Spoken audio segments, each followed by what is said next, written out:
behalf of the opposition to indicate our support for this legislation, with one exception relating to Part 4 of the bill, but do want to indicate broad support for the Renewable Energy Electricity Amendment Bill 2015. I will indicate, Madam Speaker, that the opposition doesn't do this with any particular sense of joy.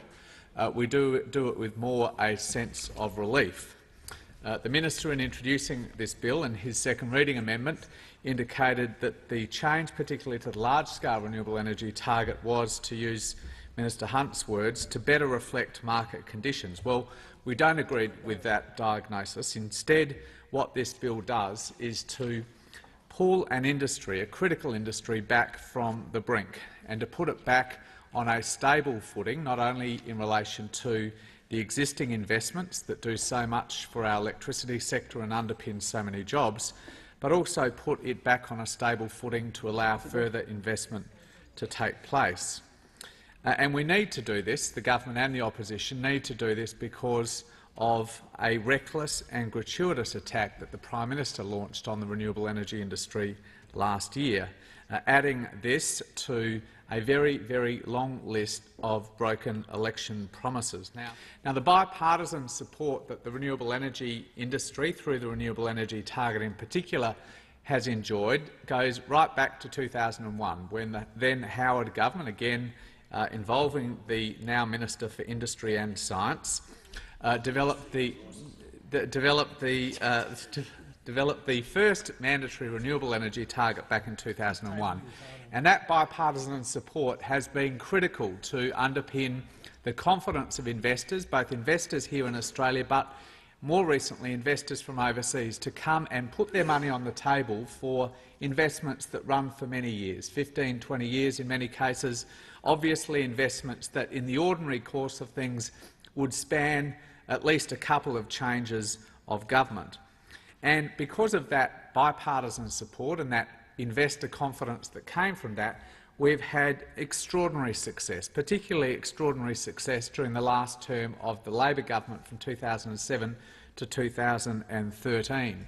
There have, Madam Acting Deputy Speaker, been billions of dollars invested in Australia's renewable energy industry, both in the small-scale part of the sector, particularly rooftop solar, but also in large-scale renewable energy investment.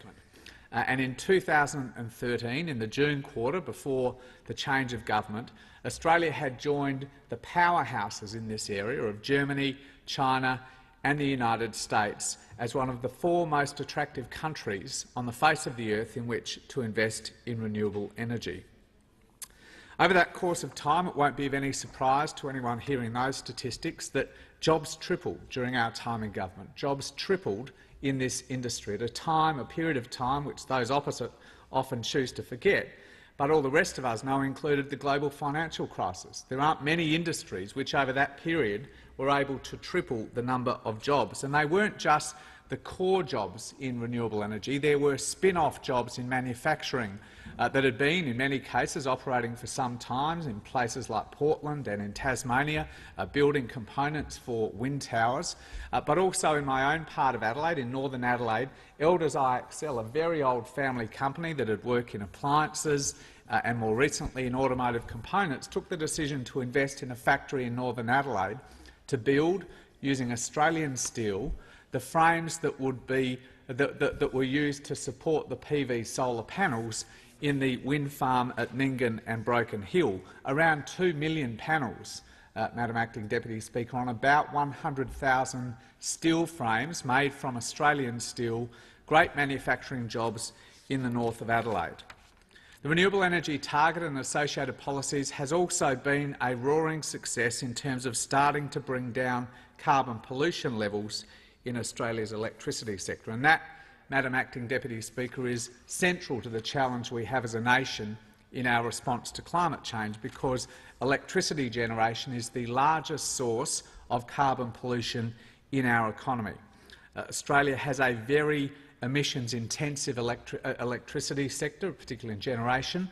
It's more emissions-intensive than China, and about 90% more emissions intensive than the OECD average. So getting carbon pollution down in electricity generation is a central part of the national response to climate change. And in 2012-13, the first year of the operation of the carbon price mechanism, in the national electricity market, carbon pollution reduced by 7% in just that 1 year. Now, that was due in part to a reduction in demand, but only in small part. 2/3 of that reduction in carbon pollution levels from the national electricity market was because of a change in energy mix, a significant reduction in the market share in the NEM of coal, particularly brown coal, and an increase by 25% in the renewable energies share of the national electricity market. That reduction continued in 2013-14, a reduction of 4% in carbon pollution levels from the national electricity market, but unsurprisingly, given the termination of strong climate change policies and the attack on renewable energy investor confidence, carbon pollution levels have started to rise over the last 10 to 12 months on this government's watch.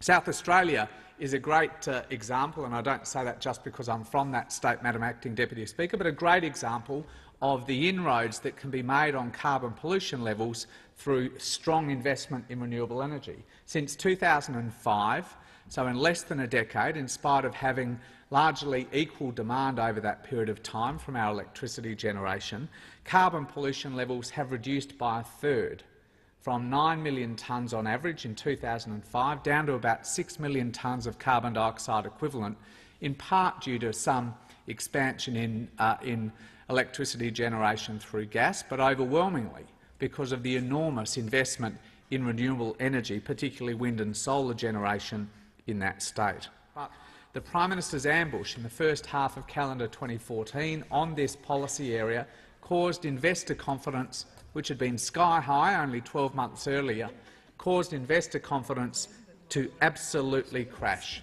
2014 figures from Bloomberg New Energy Finance confirmed that there was a shocking picture that immediately followed the Prime Minister's attack. Investment in the large-scale part of the market in Australia collapsed by 88% in 2014 alone, at a time where renewable energy investment around the world soared by 16%, soared by 32% in China. Investment collapsed by 88% in Australia. Now, Madam Acting Deputy Speaker, Labor has great ambitions for renewable energy in Australia. From our point of view, the Renewable Energy Target for 2020 and the associated policy framework like ARENA and the Clean Energy Finance Corporation are just a beginning for further investment and further expansion in renewable energy. Australia is blessed with some of the most extraordinary renewable energy resources in the world. Extraordinary wind resources, particularly across the southern half of the continent, solar resources across pretty much the whole of the continent, marine resources, particularly in the Southern Ocean, and much, much more. We want to see a base that will see further investment in renewables, not less investment, and our very clear view is that the Australian people take the same view of that.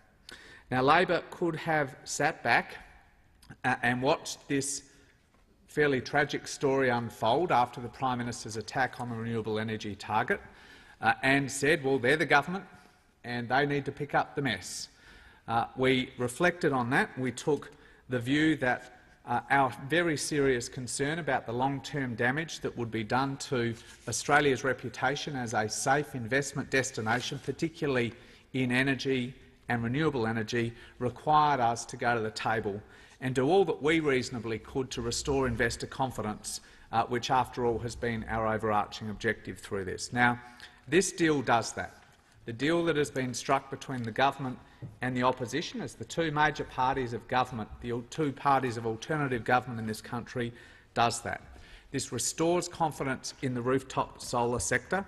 This deal and this legislation also restores confidence to the large-scale renewable energy target. Now, the Labor Party would far prefer that the Prime Minister had stuck to his election promise to roll out 41,000 gigawatt-hours of large-scale renewable energy by 2020. But given we've lost 18 months of investment during this period of time, 41,000 gigawatt-hours is broadly not attainable anyway. So 33,000 gigawatt-hours as the new large-scale target is something that we are confident, based on all of the advice we have, will restore investor confidence to this industry, to the large-scale part of the industry. Although Labor is disappointed that we were not able to see the rollout of the previously agreed large-scale target of 41,000 gigawatt-hours, there is no question that this deal still provides a strong platform for further growth during the 2020s. So now Labor wants to focus on the future. The Leader of the Opposition has indicated that if we are elected at the next election, be that this year or next, that it would be our proposal to move to lift the large-scale target for 2020. We think, particularly in the out years of the decade, that there is extra capacity there. We would only do so, obviously, Madam Acting Deputy Speaker, in a way that was consistent with market stability. The Leader of the Opposition has also indicated that we are already talking with industry stakeholders about post-2020 arrangements. In order to do that in a measured, orderly way, we think that those discussions need to start this year and next, so that any legislation that would start to build a platform for post-2020 arrangements was able to be put in place at the latest by mid-2018. So we're very confident now with this platform that we can have those discussions. Labor will also continue to defend the work of the Renewable Energy Agency, ARENA, and the Clean Energy Finance Corporation from the attempts by this government to abolish those two organisations, and we'll do everything that we can in the Senate and in the community to continue to prosecute the arguments for keeping those two very, very important organisations. The bill also removes the 2 yearly reviews, which I think we now all agree will provide much more certainty for investors. And as the Minister said in his second reading speech, the major parties have agreed to work cooperatively to resolve any issues which may arise with the operation of the Renewable Energy Target to 2020, and the opposition indicates its support for all of those elements of the bill. But I do come now, Madam Acting Deputy Speaker, to talk to a part of the bill that Labor cannot support, and that is the reinsertion of native wood waste into the scheme. We do so essentially because we take the view that native wood waste is neither clean nor is it renewable, in the sense at least that that term is used in the modern parlance for the renewable energy scheme. Now, boosters of this provision like to pretend that what we're talking about here, Madam Acting Deputy Speaker, is small amounts of waste, small amounts of refuse that are left on the forest floor after some harvesting. Small amounts raked up and put into a pile and put into a wood furnace. Well, it is simply not the case. That is simply not an accurate way in which to describe the work that this provision put forward by the government seeks to do. We know that the definition of native wood waste would involve the whole of any tree that is harvested but not ultimately saw-logged. It would involve all the remaining parts of a tree that was harvested from a native forest, except that part of the tree that was saw-logged. So, to that end, I indicate that during consideration in detail and the third reading of this bill, I will be moving amendments that have already been circulated in my name. Firstly, to remove the provisions from this bill that seek to reinsert native wood waste into the scheme, and secondly, amending the Act to prevent any future regulation being made by the government to reinsert native wood waste into the scheme. I commend the amendments when they come before the House to the House.